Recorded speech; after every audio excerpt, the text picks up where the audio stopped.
SEGA News Round Up, April 2022.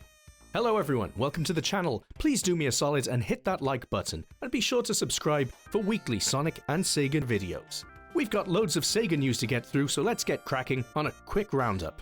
Up first, Sonic Origins. We finally have key art and a logo for the upcoming collection of classic Sonic games. The collection was announced way back on May 27, 2021, during the Sonic Central presentation, almost a year ago, and we've heard, well, nothing since. But it looks like we're getting closer to a full reveal, as there has just been a leak of key art for the game, which someone nabbed from the PlayStation Network. In addition to this, the PC version of the game has received an all-ages rating in South Korea, suggesting that this title is getting closer to release.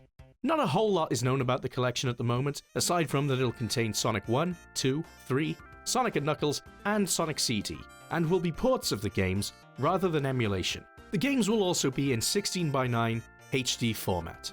As a huge classic Sonic fan, this collection is a big deal to me, and I'm excited to see it moving closer to a release. And that key art is just wonderful. Up next, Streets of Rage, the movie. I, along with many others I'm sure, dreamt of the Sega Cinematic Universe possibilities when seeing that opening title card at the beginning of Sonic Movie 1. Movies based on Jet Set Radio, Golden Axe, and The House of the Dead, not this piece of shit, the proper movie, would be amazing. But the top of my list, and probably many other Sega fans' lists, for a movie adaptation was without a doubt Streets of Rage. And it's happening. On April 19th, we got word via Deadline that Derek Kolstad, the creator of the John Wick series and the writer of the incredible Nobody, starring Bob Odenkirk, is writing a Streets of Rage movie.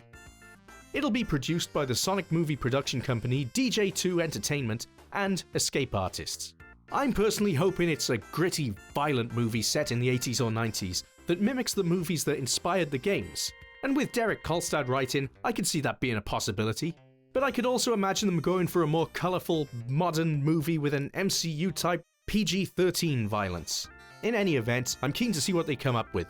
If you're looking for Streets of Rage content in the meantime, it's well worth looking up the old Fleetway Sonic the comic strips, as they were awesome. Next up, we have reboots of Crazy Taxi and Jet Set Radio. Possibly. These are rumours. These are two of my absolute favourite games.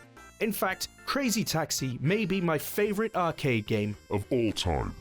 These are just rumours at the moment, but Bloomberg is reporting that a new Crazy Taxi game has been in development for the past year, and should be released in the next 2 to 3 years. The article also states that Jet Set Radio is the other property that is being developed as the first part of Sega's Super Game Initiative.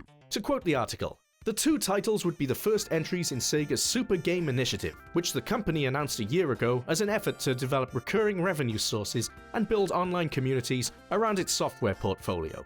In my opinion, the only concerning part of all this is the mention of recurring revenue sources and reference to free-to-play games such as Fortnite within the article. Because if these games end up being loot box and microtransaction-filled live service messes, then they can f*** off. But if we're just talking about some ignorable optional cosmetics, I'm down with that. And finally, and I can't believe I'm saying this, is Shenmue IV imminent? Back in October 2021, Shenmue creator Yu Suzuki appeared during the 110 Industries TGS presentation. When the possibilities of Shenmue IV were raised by social media users and questions were asked regarding why he was even at the presentation, the company cheekily replied with, "Yes." And they'd also been liking comments relating to Shenmue IV. I didn't think a whole lot of this at the time, but the reason I'm reporting on this now is due to recent activity on their Twitter account. First off, they've once again been liking tweets from fans asking about Shenmue IV, including one of my own, but also, they just tweeted this: "A big announcement is upon us in the next couple of weeks. Stay tuned and fasten your seatbelts." The significance of the apple and the banana is that there is actually one of each left every morning for Ryo at Shenhue's house in Shenmue 3.